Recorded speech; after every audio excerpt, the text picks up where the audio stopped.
پھر وہ لمحہ آیا جس کا سب کو بے چینی سے انتظار تھا۔ پرتگال کے موسیقار ریکارڈو پاسوس نے ترکیہ، رومانیہ اور برازیل سمیت مختلف ممالک کی دھنوں سے مجمع کے دلوں کی دھڑکنیں اپنی انگلیوں سے پھوٹتے سروں میں قید کر لیں۔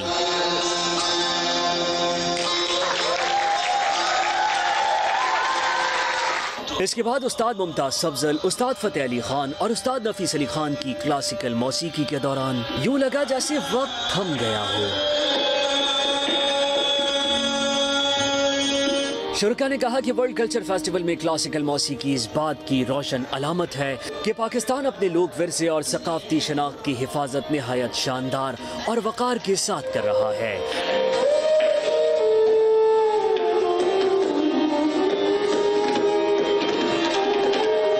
کیمرہ مین شاہد اسماعیل اور عدنان علی کے ساتھ ولید احمد، جیو نیوز، کراچی۔